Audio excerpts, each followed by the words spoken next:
So gusto ko mag-share sa inyo ngayon patungkol po sa labanan po sa buhay natin. Di ko alam kung yan ang right grammar. The battles of life, won or and lost. Okay, so dito pag-aralan natin. So meron talaga tayong labanan, Sabi ng Bible sa ating text, fight the good fight of faith. So ito po ay minungkahi po ni Pablo sa kanyang anak na si Timothy.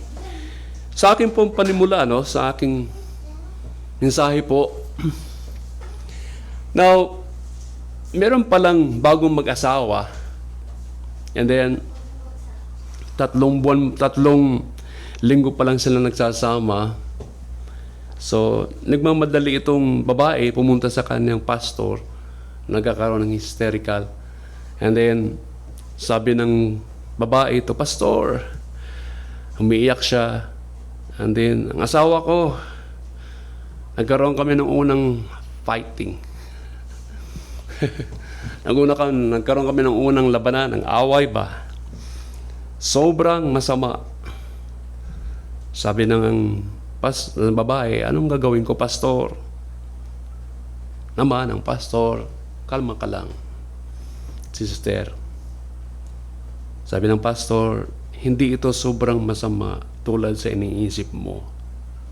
And then, karagdagan pa niya, bawat mga bawat mag-asawa ay may mga unang away. Yan ay normal. Natural lang yan. Kailan ba kayo nag-unang away? Sabi naman ng babae, hindi talaga tumitigil. "Alam ko po, kundi anong gagawin ko sa asawa ko?" Talaga hindi siya mapakali.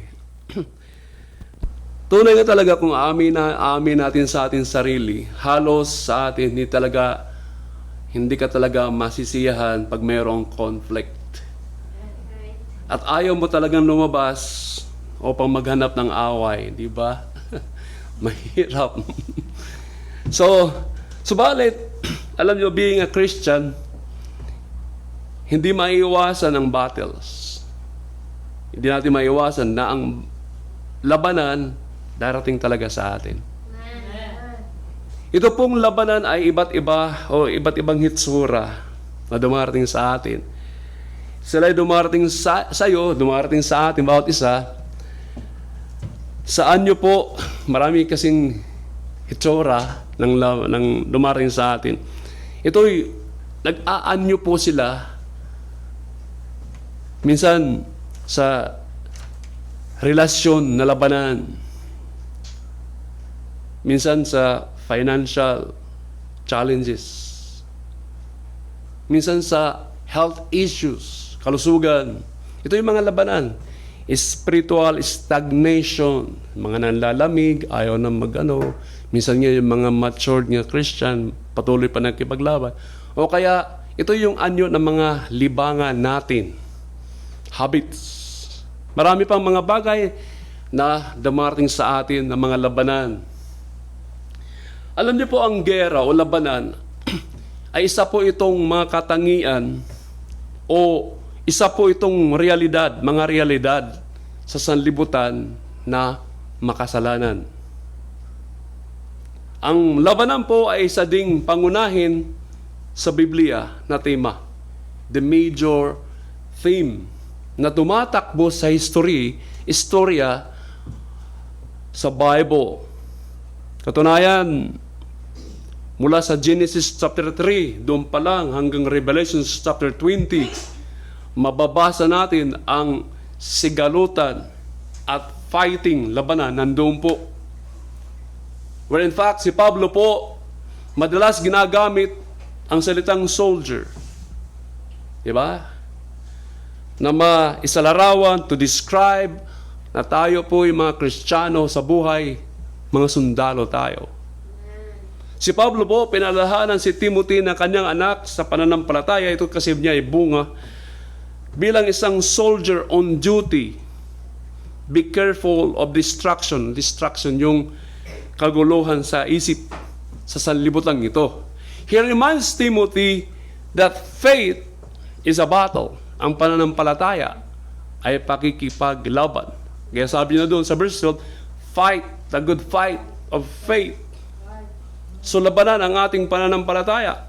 Lay hold on eternal life, whereunto thou art also called, and hast professed a good profession before many witnesses. Kung mababasa natin sa 2 Corinthians chapter 10,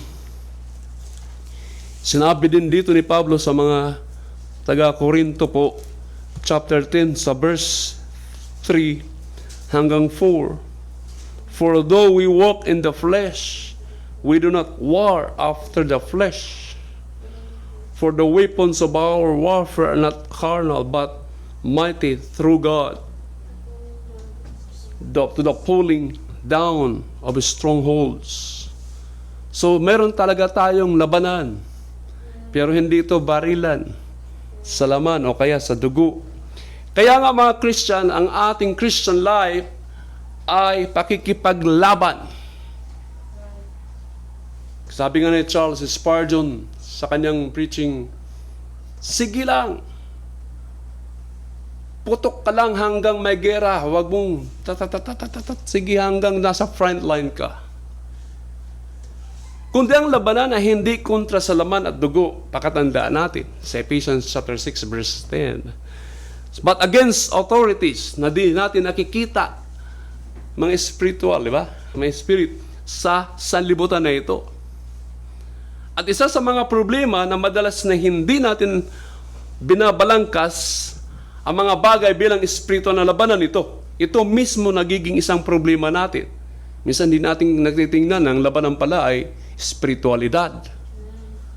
See, kaya kailangan natin matrain up, masanay, ma-equip sa spiritual na larangan sa buhay. Kaya yung ating pananampalataya, it is a battle. Kaya nga, the battles of life. Kung nananalo tayo o hindi. Now, how are spiritual battles won or lost? Papaano ka ba natatalo? Ikaw ba'y nananalo? Tingnan natin dito tatlong bagay gusto kong ibahagi sa inyo. So, una-una sa lahat, stop focusing on problems. Kasalukuyan sa atin, mahirap pag napupokus tayo ng mga problema. Kaya nga, baliktarin mo. Start paying attention to your heart. Kasi nga pag nag-focus tayo sa mga problema, ang ating puso talaga, tinatarget yun. Nangihina ka. Minsan apektado yun sa isip. Nalilito ka na, nababalisa. Start paying attention to your heart. 1 Peter chapter 1. Buksan natin dito. Sa 1 Peter chapter 1, sa verse 13. Ang sinasabi ni Peter dito sa 1 Peter chapter 1 verse 13 hanggang 16. Wherefore gird up the loins of your mind, be sober, and hope to the end for the grace that is to be brought unto you at the revelation of Jesus Christ. As obedient children, not fashioning yourselves according to the former lust in your ignorance, but as he which hath called you is holy, so be holy in all manner of conversation, because it is written, be holy, for I am holy. Now, isa sa pinakamadaling kaparaanan upang matalo po sa labanan is to focus on the wrong thing. Mag-focus sa maling mga bagay. Lalo na pag-focus tayo sa mga problema natin. Pakatandaan natin, tackle ko, ang labanan po ay hindi yan sa atin. Ang labanan, para sa Panginoon yun. Siya ang kasama natin. Now, the Bible is full of stories of battles. Kaya nga, mula sa Old Testament hanggang sa New Testament, puro mga gera, labanan. Siya ang katuwang ng mga karakter sa Old Testament ay mga angels. Yun po mismo ang Panginoon. Andun. Puno po ng labanan sa Old Testament na ang mga Israel nakipaglaban sila.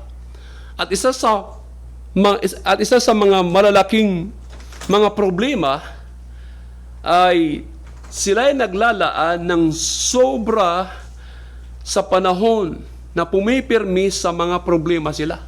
Paulit-ulit na lang sila eh. Yun ang problema sa Old Testament. Nagtatagumpay sila sa kanilang labanan, mamaya, andito na naman kasalanan. So, andito na naman, nagtatagumpay sila sa labanan, andito na naman sila naaalipin. So, paulit-ulit lang, pumipirmi sila sa mga problema na hindi. Kaya nga ang Bible, sabi ng, and it came to pass. And it came to pass. So, tuloy-tuloy siya. Meron siyang mga pangyayari na iba't ibang pangyayari. Isa na lang dito, mga kapatid, when Israel first came to the age of the promised land, nung pumunta sila, malapit na doon sa promised land, ito ang panahon ni Joshua. Nandun na sila sa Gilgal. Ang Gilgal po ay ito yung gate na malapit na nila ma-conquer yung promised land. Dahil ang Gilgal, ito po yung pinaka-boundary o kaya nilang mapuntahan na eh. Na bago nila mapunta doon, yung promised land, nag-utos si Joshua. So, ngayon, when Israel first came to the age of the promised land, anong ginawa nila doon? Nagpadala sila ng spies. 12 spies. Dito mga kapatid, tinitingnan natin yung ating una, stop focusing on the problem, start paying attention to your heart.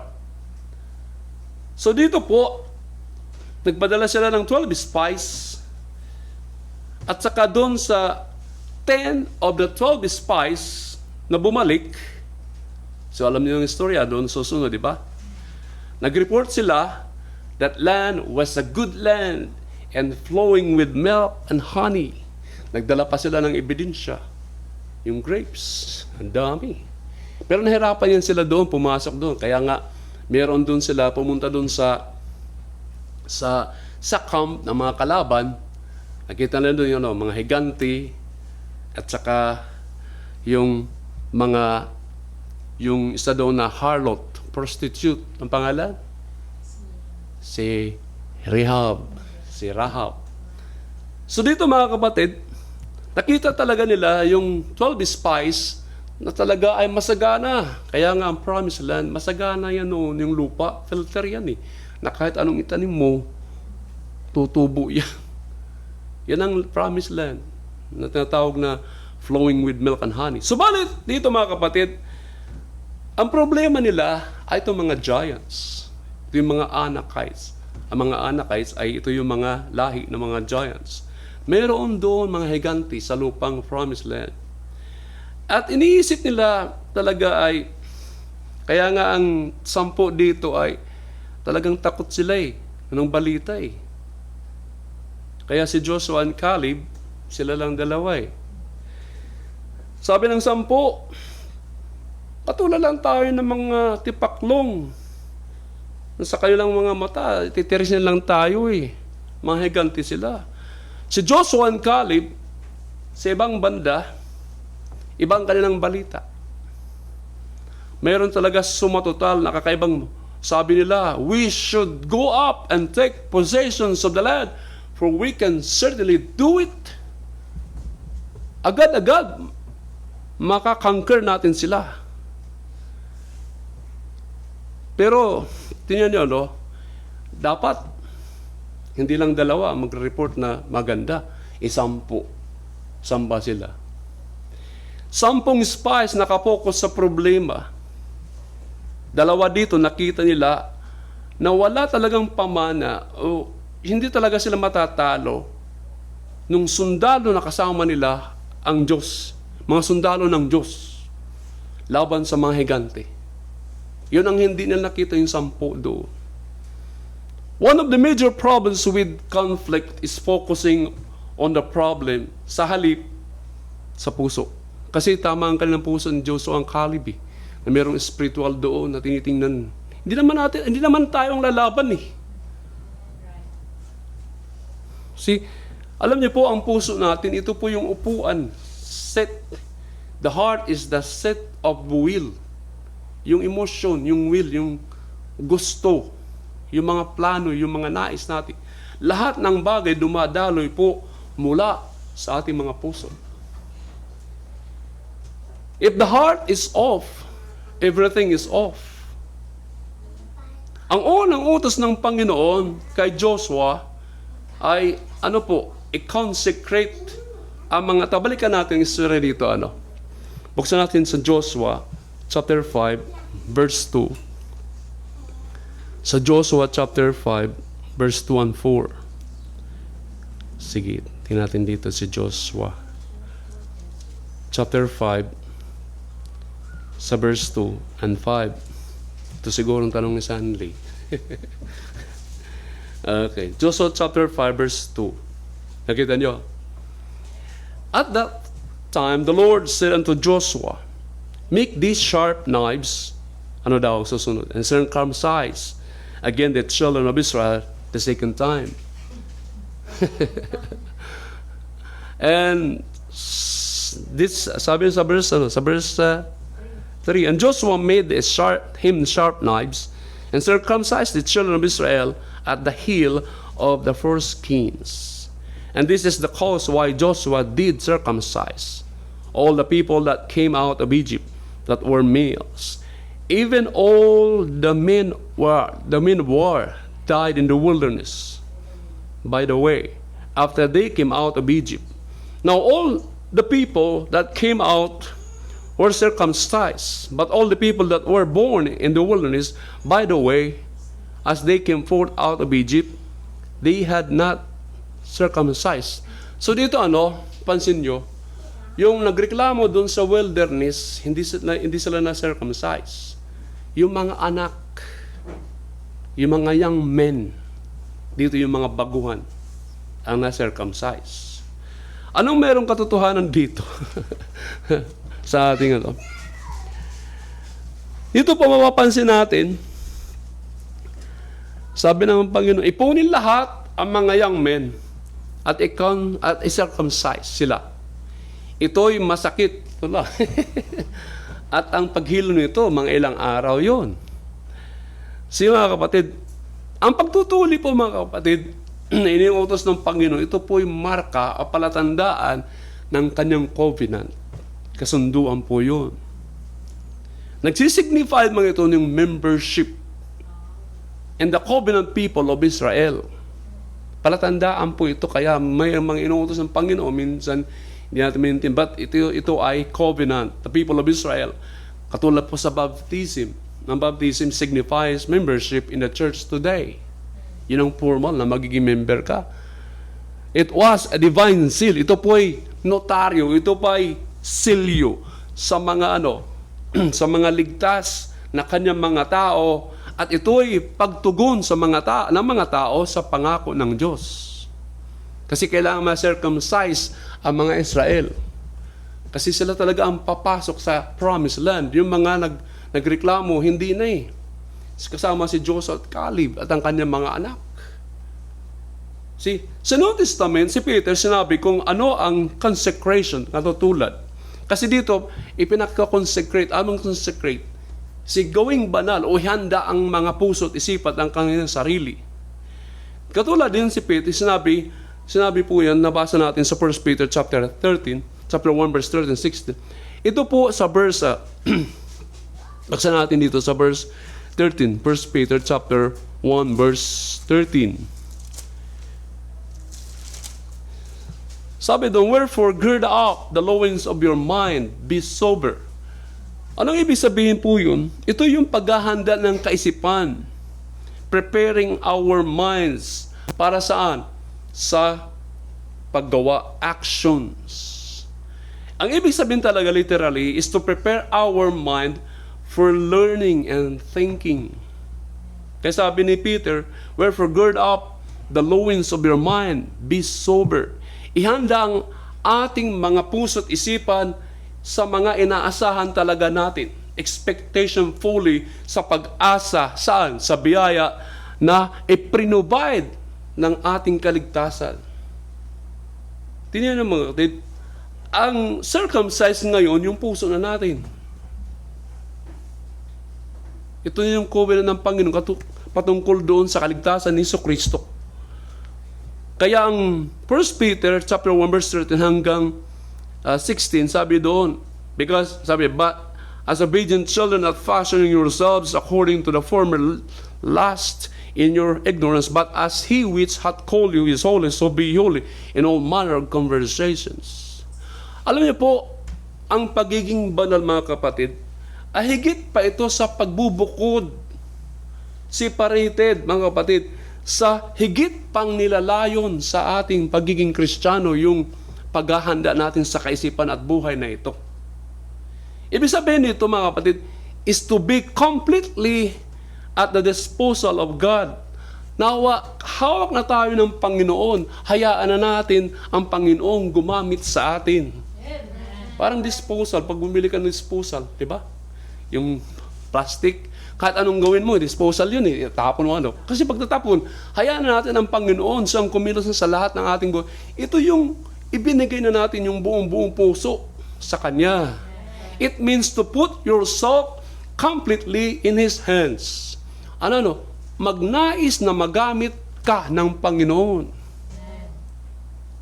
Ang dahilan na kailangan tayo i-consecrate ang ating mga sarili ay ang patunay na meron talaga tayong gera, labanan. Kasi pag hindi mo kakatuwang ang Panginoon, kasi kailangan natin maging sa atin ang Panginoon eh. Meron lang talaga nakakaharang pag hindi talaga natin kakamay ang Panginoon, kasalanan. Kaya nga, i-separate na, ibukod natin ang ating sarili na maging handa, banal. Ang patunay, ang battle ay hindi sa atin. Kaya nga, ibukod natin ang ating sarili para tulungan tayo ng Panginoon. God is for us. Siya talagang lalaban, hindi tayo lalaban sa ating pansarili. Wala tayong kakayahan eh. Kaya i-consecrate natin ang ating mga sarili. Pakaisipin natin ang labanan ay hindi sa atin. Ito is tuwang, ang katulong natin, ang lalaban talagang Panginoon. Ang laban ay sa Panginoon, hindi tayo. Paano tayo makikipaglaban sa labanan nito na spiritual authorities with the devil at sa mga spiritual na bagay na hindi natin nakikita? Tingnan nyo, pag hindi consecrate ang ating sarili sa Panginoon, carnality, minsan yung ating mga puso hindi tama, yung ating kaisipan, yung ating Lunes hanggang Sabado hindi tama, sa Linggo hindi pa tama yung ating motibo. So kailangan natin completely na nasa Panginoon ka, na siyang humahawak doon. Kailangan kasi yung covenant na yun, sundin nila yun eh. Kaya sabi ni Peter, as obedient children, not fashioning yourselves according to the former lust in your ignorance. So huwag tayong pumukus sa mga problema, masyado kang mapoproblema. Kaya paying attention sa ating puso, i-consecrate natin. The battle is not yours but God's. Di mo dapat i-fix ito na para sa'yo. Kaya anong gagawin natin? Pray, stand, and believe na ang Panginoon lalaban sa'yo. Anumang mayroong kabigatan problema, ang Panginoon talaga magbibigay ng katagumpayan. Kasi nasa atin siya eh. Sabi ng Bible? Who can against us? Sinong kukontra sa'yo? Ang Panginoon na sa'yo. Kailangan lang natin dito, paying attention to your heart. Ang Panginoon na sa'yo. Kailangan natin dito, ihandang ating sarili, ating puso, at ating kaisipan, at maging bukod tayo sa sanlibutan na ito. Kasi hindi ka gagamitin sa labanang ito, at hindi ka gagamitin pag ang puso natin, ang isipan at ang buhay natin ay hindi talaga nasa Panginoon na tama. At hindi tayo tutulungan ng Panginoon. So kailangan natin dito ang Panginoon completely nasa atin din. Tama ang ating mga puso. Mahirap pag nag-focus tayo sa problema. Minsan pag nakafocus ka ng problema, hindi ka na makapag-pray-pray. Nababalisa na tayo eh. Pangalawa, stop treating every battle the same. Anong ibig sabihin doon? Pag pag gumamit ka ng kaparaanan, kunwari, wala kang pera, halimbawa, mangungutang ako, sino kayo mangutangan? Nakautang ka. Nabayaran mo yung mga utang mo. Tapos, nagkautang ka na naman next week, sunod na linggo, babalik ka na naman. Sino may mga utangan mo? Hindi, so, stop treating every battle the same.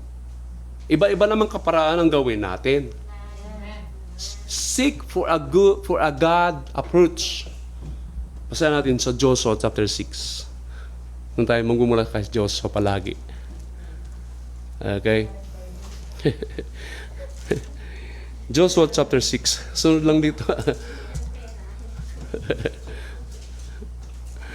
Okay.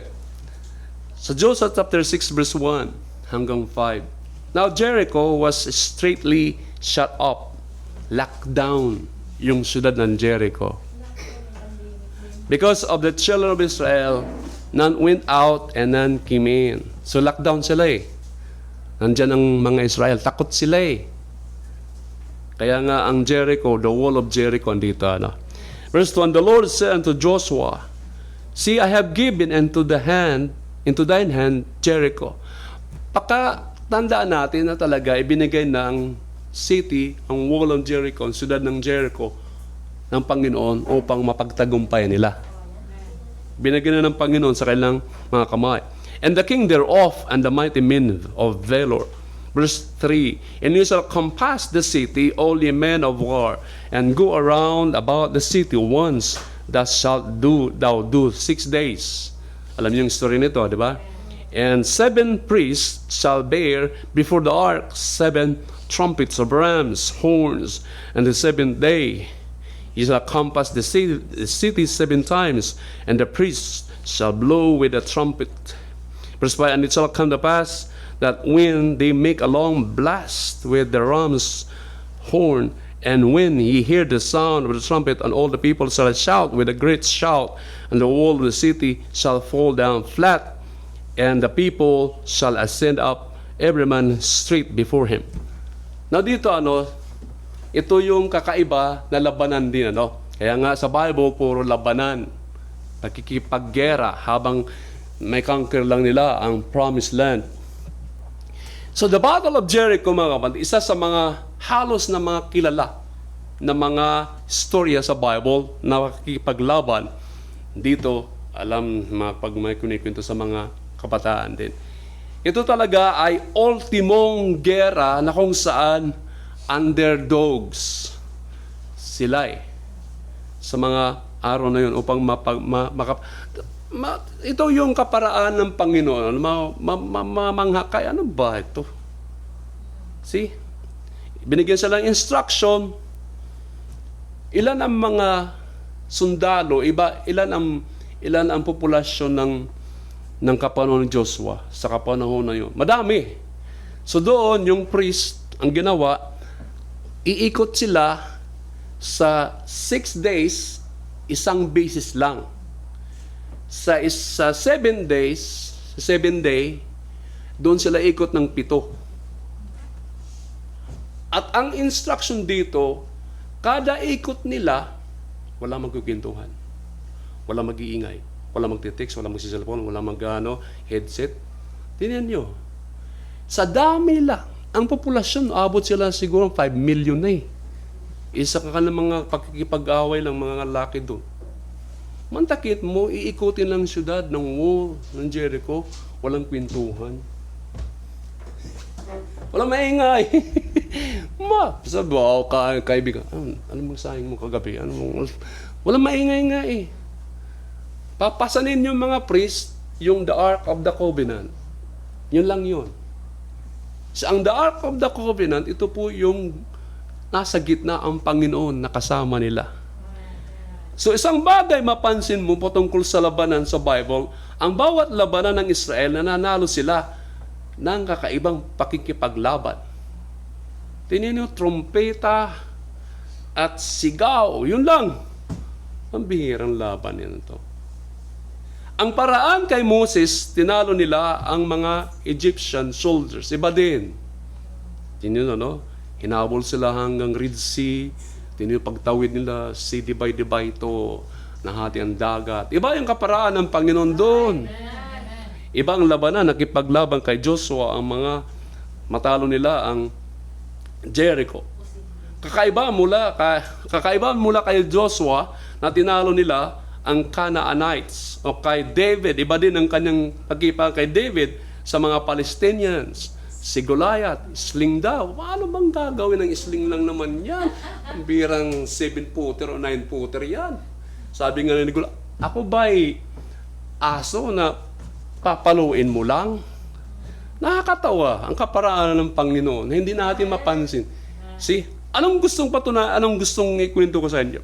Bawat laban ng mga kapatid, nagre-require dito a fresh. Ano ang sa Tagalog fresh? Bago. A fresh grace. Bagong biyaya. Kaya nga ang biyaya ng Panginoon sa Lamentations 3:20-23, they are new every morning.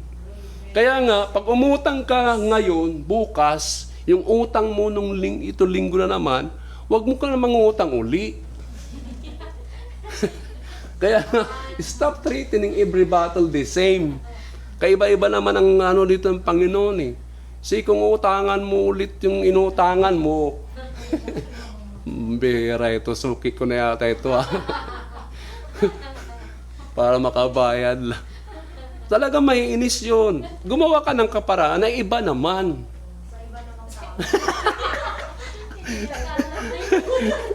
Aray ko. Nag-iba nga talaga, umutang pa rin. So, ibig sabihin dito ang Bible. Every battle requires a fresh grace. Kaya nga pagkatandaan, Lamentation, yun po ay they are new every morning. So, bawat panahon na nais natin kumilos upang umabante at lumago, huwag tayong paulit-ulit na lang sa ating gawain, sa ating ginagawa noon. Kung noon, nagkaroon tayo ng young people fellowship, yung love and courtship, may nagbunga. Ibahin natin siguro. Mga bagay na kailangan natin. So, huwag tayong umulit-ulit sa mga bagay na mali pa lang natin eh. Siguro hindi natin pinag-pray ng mabuti, pinag-aralan. We need a fresh vision. Yung vision, yung pangita, kaya nga sabi ko nga sa inyo, sa mga manufacturer o kaya sa mga meron talaga doon taga-isip. Anong bago? O bago tayo ng palaki natin yung burger. Anong papalaman natin doon? Taga-isip sila kung paano ba kumita at mag-boom yung kanilang business. Meron doon taga-isip. Yung mga damit, fashion, taon-taon. Ano bang bago na naman damit lang naman yan eh. Babaguhin nila yung mga design. So, gano'n lang talaga ang gagawin. So, we need a fresh vision. Sa gawain, kailangan natin dito, kailangan ko kayo mag-question. Yung ating anniversary, ano na naman gagawin? Ito ay pandemic. So, pwede. Kaya nga mga pasong sasuggest, pag nakita mo ang gawain, mga pasong, mga baguhan, pag nakita mo ang gawain doon, at kinuha mo yun, ginaya, pwede kung ito'y kaya, o makaka-accomplish, pwede. Pero ulit-ulitin. So, gumawa din tayo ng kaparaan para sa gawain. Ang Diyos nila, Diyos din natin. So, we need a fresh vision. Yung kailangan natin dito yung bagong approach. Kaya nga, seek for a God approach. So, kailangan natin dito yung bagong approach. Kaya nung bagong pala ako, sabi ko sa mga pastor, tulungan niyo po ako kung paano ko i-approach ang ministry. How to approach the ministry sa mga kabaguhan. The conquest of Jericho was to be a symbolic victory. Anong symbolic victory dito? Kung ang Jericho ay bumagsak, tingnan nyo, lockdown, ang wall of Jericho, napakataas. Andun pa yun ang history. Kung yung mga Bible, meron dyan yung dilaw na Bible, andyan pa yung Jericho. Archaeologists, nakita nila talaga yung patong-patong na mga pader. Nandun, natabunan na ng mga kapanahunan. So dito, lockdown. Ibig sabihin, walang lumalabas, walang pumapasok ng mga kaaway nila doon. Nagtago sila kasi alam nila yung Israel na kaya sila. So dito, kung ang Jericho ay ibinigay ng Panginoon at nagwagi nga sila sa pag-iikot lang ng isang araw na yun, 7 times, at sila doon ng trumpita. Tapos sabi ni Jesus, ngayon, sumigaw lahat. And then, bumagsak. At din, sinunggaw mo nila, pasok sila doon, pinagpapatay. Doon ngayon. So, kung ang Jericho na imposible mapasok at bumagsak nga sa kanila sa tulong ng Panginoon, ang tanong dito, ano pa kayang syudad o bansa na tumatayo na harang sa kanila, sa kanilang daan upang magapi? Yung Jericho, mas malala na, mas matibay pa. Sa atin gawain, mag-isip tayo na ang Panginoon natin ay Diyos siya na makapangyarihan. Sino pa kayang hadlang sa atin? Inasa atin ng Panginoon. We are more than conquerors. Greater is He that is in you than He is in the world. Tayo, napagtagumpayan na natin ang sanlibutan. No, yung promised land, gusto nila makonquer. Ano kaya ang mga bansa na pwede lang magapi? Na yung Jericho na yun, napakalaking na pader at ang bansa na yun. Ibinigay ng Diyos kay Joshua ang instruction, mga kapatid. Israel are to march around. Kaya nga, mga kapatid, the city once for 6 days. Tapos, sa ikapitong araw, magmamarsa sila palibot sa syudad ng 7 beses. Ang Ark of the Covenant, sabi ko sa inyo, ito ay sentro ng Israel na mga pari lang ang hawak doon. Kumakatawan ito yung kaluwalhatian ng presensya ng Diyos. See, God is in the middle of His people. Tayo nasa gitna ang Panginoon. Anumang labanan, mga kapatid natin, ang Panginoon tutulong sa atin, nasa gitna siya. Pero wag lang natin gamitin ng mga strategy natin, utang ulit. May utang na, utang ulit. Gawa lang muna, trabahoan mo. And then, pag natrabaho, hindi mo na bayaran. Hindi ka, mahiya ka na, mautang ka palagi. Hindi, mga kapatid. Binigyan tayo ng kaparaanan, mga kapatid. Joshua chapter 6, verse 10. Sa verse 10, sabi doon. Sa verse 10. And Joshua had commanded the people, saying, Ye shall not shout, nor make any noise with your voice, neither shall any word proceed out of your mouth until the day I bid you shout, then shall ye shout. Kaya ang sabi ko sa inyo, nung nag-iikot sila, ng 7 beses, walang kwentuhan. Kaya nga, alam niyo mga kapatid, pag nakakapakinig o nagbabasa kayo o nakikinig kayo ng mga sermon preaching, huwag na huwag kayong maingay. Hayaan ng Diyos na siya ang mangusap at sumigaw sa iyo. Tumahimik kayo hanggat hindi ko pa sinasabi. Let God speak to your heart. Let God speak to our life. Kaya nga yan ang utos ng Panginoon. Pag pumunta ka sa templo, be silent sa paghakbang mo. Behavior kaya ang ating asal sa pagpunta sa Panginoon.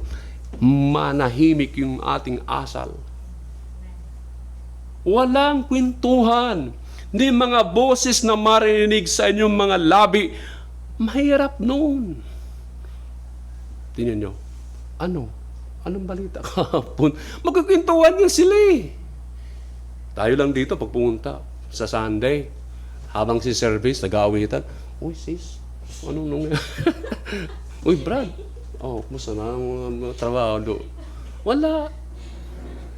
Alam mo mga kapatid, totoo po, ang Panginoon, kailangan niya tumahimik tayo while at the service. Pero hindi tayo na-disiplina. Tingnan niyo mga kapatid, sa pag-ikot pa lang, totoo lang naniniwala ako, ang ating kaisipan, ang ating utak, thousand yung ating pumapasok sa isip. Yung kalikutan niya, hindi yan tatahimik. Papasok talaga yung mga bagay na iniisip mo. Libong iniisip mo, ang asahan mo sa isipan mo, nagpapaligsahan yan sila doon sa loob. Ito, ang mga Israelites, iikot sila. Tinignan ang instruction, sinunod nila. Huwag kayo magkwentuhan, ni magsigawan habang hindi ko pa sinasabi. Pag 7 beses na sa isang araw yung 7th day, umikot na tayo doon. Sasabihin ko sa'yo, doon na iting trumpets and then sumigaw ko na doon. See, be quiet before the Lord after you've poured out your heart to Him. Kaya nga ihanda natin ang ating talaga pag humarap tayo sa presensya na. Kahit nga sa bahay, talaga ang pag-aaral, kailangan ko ng matahimik. Sabi ko kay Pastor Jerison, parehas tayo pala, wala tayong office. Ay, parehas tayo, Pastor. Sana ako nag-aaral, kahit dyan, ha? Sabi ko nga, banal na inggit nga ako dahil may building ka na. Yung pulpito mo, as in, yung ilaw, talaga. Napangakuan pa siya ng nagbigay sa kanya, mga taga, iski. Ang iski. So, yun, bibigyan siya ng house. Pag nagkapamilya siya, talaga, sana all. Sabi ko, bumisita itong pandemya sa kanya eh. Talaga. Ano bang problema? Magkukwit ka pa. Saan talaga na wala ka pang partner? Ayaw, padalang ka ng 2 babae. Gusto mo? Oo, depression talaga siya eh. Nagulat ako. Sabi, Pastor, gusto ko na nga mag-quit eh. Kakasapin ko nga yung aking pastor. Brad, pastor, mag-quit ka. Na-depress siya eh. Kasi nga yung mga member dito, minsan di nga nila ako naiisip pag pandemic nga eh. Wala silang church service kasi lantad ang kanilang building. Nasa daanan sila eh. Pagpasok mo sa loob, ando, tago rito. Sabi ko nga sa kanya, Brad, ibang aming church, tago. Kayo lantad eh, nabisita mo ngayon eh. Yung lugar na yun, yung palang yung magandang bahay doon sa kanila eh. Yung mga kawit bahay nila eh, hindi pa yan tapos. See, yung building nila. So, mga project nga, Pastor, meron na, sabi nga, nung naka-recover ako, alam na ng mga member, anong ginawa nila sa akin, Pastor? Binilan ako nila ng bike para mag-ikot-ikot, exercise, worth 10K. Sana all. Sabi nga, Pastor, meron akong mga piyesa sa gusto niyo papadalhin ko. Sige, Brad, akin na. Yung pagpunta niyo rito ni Mike Abito, wala na. Hindi na kami nagkakausap.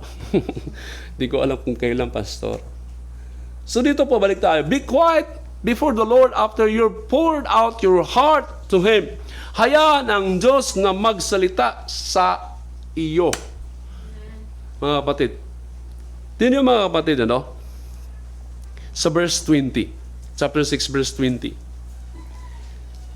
So the people shouted when the priest blew with the trumpet, and it came to pass when the people heard the sound of the trumpet, and the people shouted with a great shout, that the wall fell down flat. So that the people went up into the city, every man straight before him, and they took the city. At pinatay talaga doon, mga tawan din yung king. Tama mga kapatid, yung word na fell down flat. Ang Jericho po, kumakatawan po ito ng mga bagay na tumatayo sa ating harapan na harang. Ano bang mga harang nakakahadlang sa pagsisimba mo?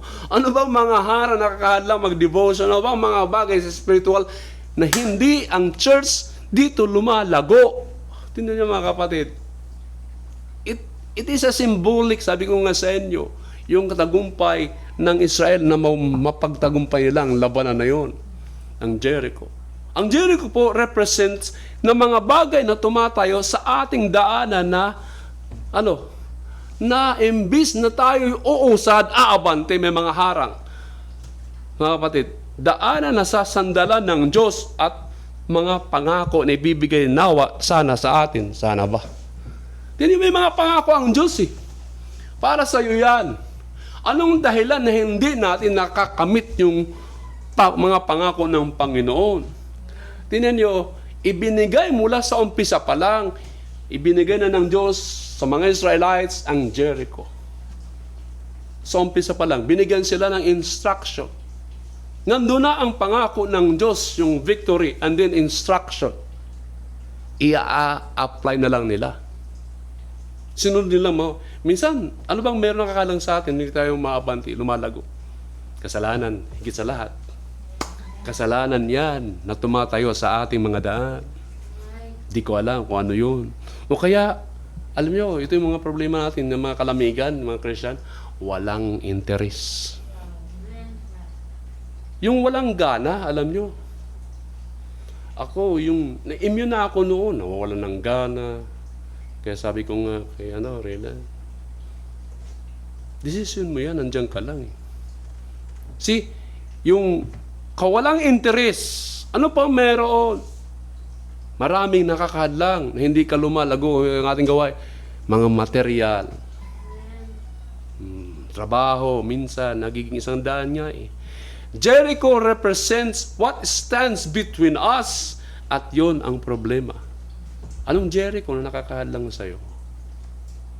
If we are facing a Jericho, look up. Tingin sa taas. Tingnan mo si Kristo is the one who will conquer and defeat it. Siya talaga ang magpapa-flat down ng Jericho. Ang ganda nun. And the Jericho fell down flat talaga eh. Flat eh. As in. Ano bang meron nakakalang sa atin? Ang Panginoon kasama natin. Kaya nga ibukod ang ating mga sarili sa kanilang tayo. Panguli. Amen? Panguli. Ano ba ang mga battle pa sa ating buhay? Stop doubting. Start believing God's promises. Alam mo mga kapatid, ang mga pangako ng Panginoon, pag nagsalita ang Panginoon, kakampi niya yung action. Kamukha niya yung gawa pag nagsalita. See? Pag nagplano ka, halimbawa, di ba? Uy, kulang tayo. Kulang tayo ng ganyan. O, kailangan mag-ambag-ambag tayo. Ang Panginoon, iba. Hindi niya gagawin. O, sabi niya, di ba? Di ba ang creation? There, magkaroon ng ilaw. Agad. So, yun yung kanyang infinite. Walang hanggang kapangyarihan. Yung kamukha nga niya yung salita at saka gawa. Tayo, salita lang salita, wala nangyayari. Siya pag nagsabi, yun ang pangako na kailangan natin i-claim. Stop doubting. Start believing in God's promises. Noon na tayo sa Joshua. Pinag-aaral natin buhay ni Joshua. Chapter 6, verse 21. Kasi nabasa natin ng 20. Verse 21 hanggang 23. And they utterly destroyed all that was in the city, both man and woman, young and old, and ox and sheep and ass, with the edge of the sword.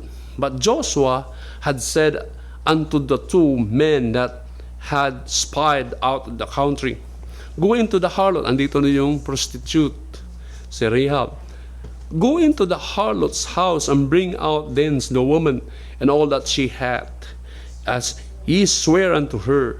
And the young men that were spies went in and brought out Rahab and her father and her mother and her brethren and all that she had. And they brought out all her kindred and left them without the camp of Israel. Pero kung matatapos mo ang story dito, may kasalanan nangyari ang Israel. Natatalo sila sa labanan, sumunod na labanan. Bakit? Nagtago pala sa Ikan. Ginto, mga mamahalin, mga damit ng kalaman. Kaya diba, sunod yun yung istorya. Pero hindi tayo magsa-topic doon. Sige, dito mga kapatid. Stop doubting, alam nyo. Kasi nung 12 spies, kasi nung pumasok sila sa camp ng doon, Jericho, nandoon na yung pinapasok sila ng prostitute, yung pangalan sa Rahab. Dito muna kayo magtago. So, winala kami sila sa bahay nila. Alam nyo, naging blessing yun. Hindi siya namatay doon sa pagpasok nila. So, alam ko dito natin sa verse 21. Yung praise na ito, sabi sa verse unang praise, sa verse 21. And they utterly, ano bang utterly? Malaliman yan eh. Ibig sabihin, lubos talaga ang plano ng Panginoon ay patayin lahat kung anong nasa loob ng mga hayop, ano man doon. So yun. Lahat. Lubos, lahat patayin. Alam niyo kung anong sabihin ito? They utterly destroyed all. Kung anong meron doon. It speaks of God's ultimate purpose, and that is to destroy all evil. So wala sa atin dapat maghimasok na masama. Patayin lahat yung anumang pwede. Ang layon talaga ng Panginoon ay patayin lahat ang mga masasama. So dito mapapasa natin sa 1 John chapter 3 verse 5. Kung tayo doon, sagihin natin. Okay, tinutukoy dito si Jesus Christ. Sa 1 John chapter 3 sa verse 5. Sa verse 5, and ye know that it was Jesus Christ, and ye know that he was manifested to take away our sins, and in him is no sins. So, ang layunin dito ng Panginoong Jesucristo na magmamanipisto siya na lahat ng ating kasalanan mapapatawad, mawawala. So, kailangan natin ma-maintain yung ating maturity. Kasi ang ultimong layunin ng Panginoon is to destroy evil. Kaya nga sa ating pamumuhay, araw-araw, mag-strive tayo na manalangin ng ating buhay, maging blessing.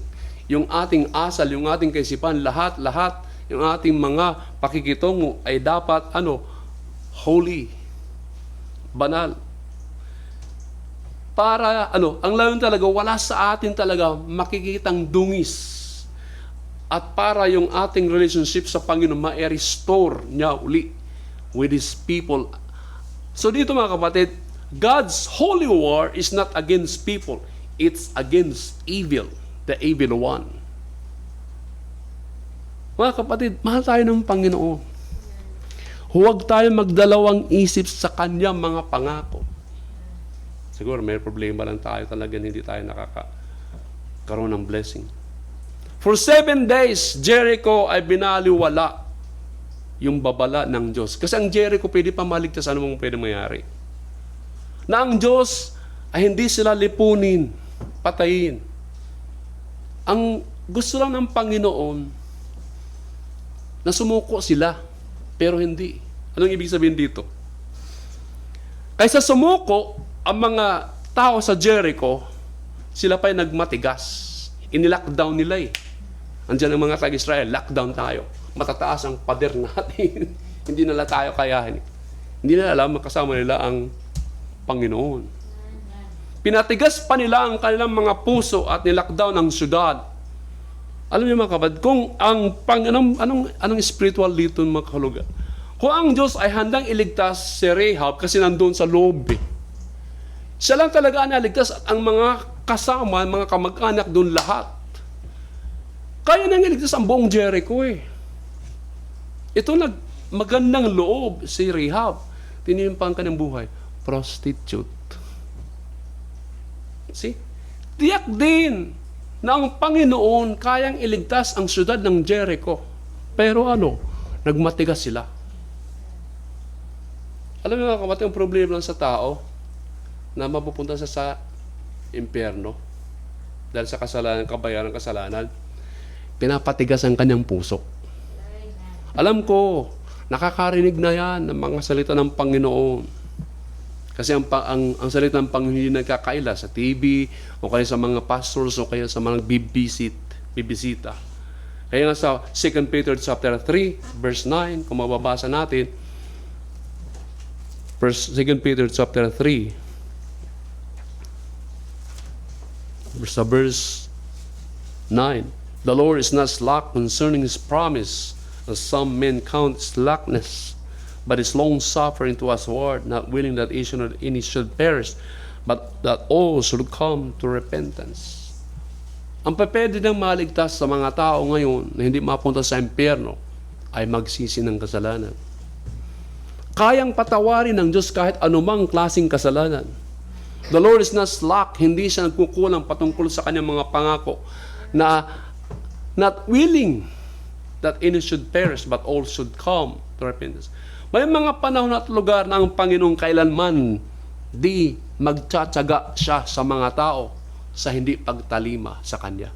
May mga panahon at lugar talaga, no, natatapusin niya yung taong katigasan ng puso niya sa hindi pagsunod sa Panginoon.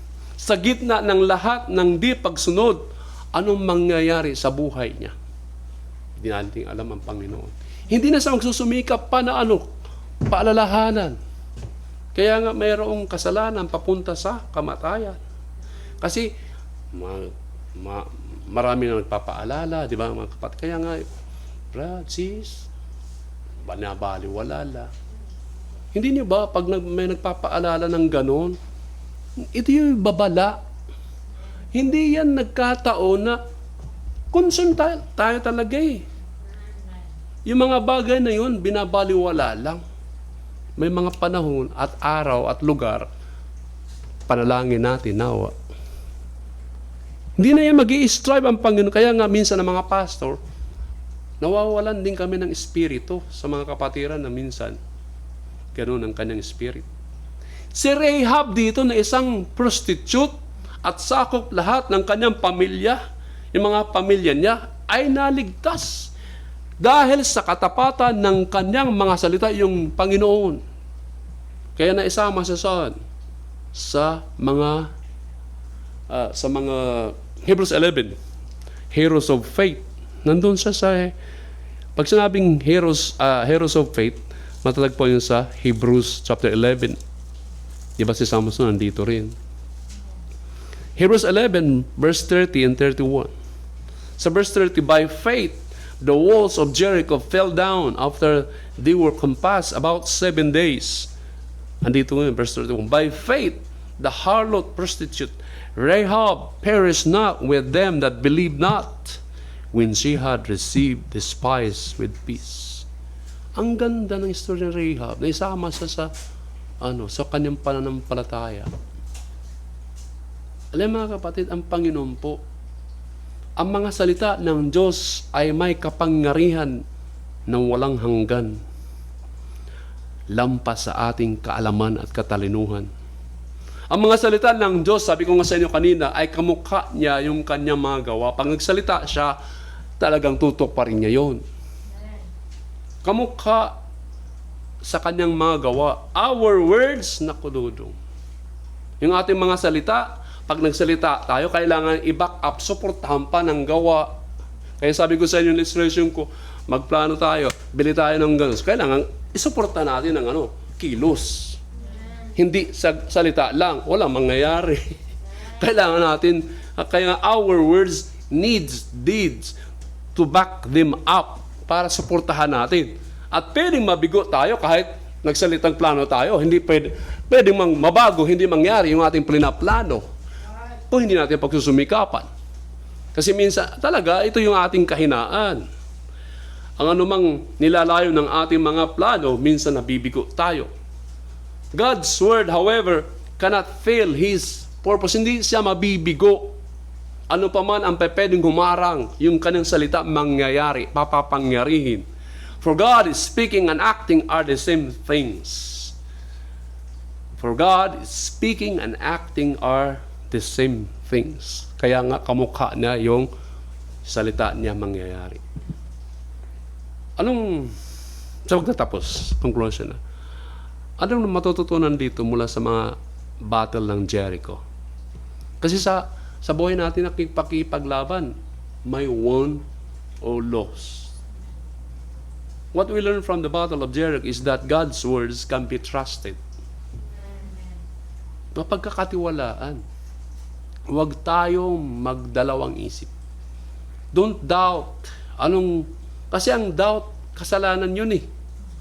Yung worry pa is sin. Kaya sabi ng Panginoon, magtiwala kayo. Only trust kung meron kang doubt. It's about holding on to God's promise. Panghawakan natin yung mga pangako ng Panginoon. Kasi yung pangako ng Panginoon ay yes. and nay. Yan. And, yes and yeah. Lahat ang kanyang mga sinabi. Tayo po'y magtatagumpay sa labanan ito. Kaya nga sa labanan, pag tayo'y namatay, doon ang reward. The difference between winning and losing is whether you stay down and get up off. Alam mga kapatid, merong skater. Siguro yung skater na, anong tawag doon? Snow. Kininterview siya. Ilang beses ka na natumba? Sabi ba naman niya, 4,000. Ha? 4,000? Ang dami nun. Pero, kailan ka ba din bumangon? 4,000 din. Ang ganda nun. Kaya minsan pag tayo bumabagsak, bangon. Kung saan ka bumagsak, bangon. Kasi ang Panginoon, buhay. Pagpatay na tayo, doon na tayo sa langit. Ang ating pakikipaglaban talaga, ang buhay na ito bilang sa Christian ay labanan. Hindi ito playground. Tayo manalangin. Dakilang Ama, minsan pa sa aming mga kahinaan, tulungan niyo kami na makilala namin kung anong kahinaan namin. Na sa aming kahinaan, ito'y kalakasan namin. Salamat o Diyos sa mga paalala po na minsan hindi namin nakikita ang aming pananampalataya. Na anumang sinabi mo pala ay papapangyarihin mo. Tulungan niyo kami o Diyos sa aming pananampalataya na minsan ang kaliit. O Diyos, tulungan niyo kami na sa aming paglilingkod, ang gawain na ito, gawain niyo po. Siguro, yung aming pananampalataya, kaliit lang siguro. Na minsan hindi kami nagtsatsaga, hindi kami nagsusumikap. Yung aming paglago, siguro, may mga humahad lang. Ano man yun, O Diyos, ikaw na nakakaalam. Tulungan niyo kami na sa Kristiyanong buhay na ito, mapagtagumpayan namin, O Diyos, sa tulong niyo po. Salamat, O Diyos, sa aming mga idinulog na mga panalangin. Tugunin niyo po, O Diyos, ayon sa iyong nais at panahon. Salamat, O Diyos, sa nahayag mong mga salita. Nawa, Panginoon, sa buhay namin niyo. Mga salitang ito namin narinig. In Jesus' name we pray. Amen.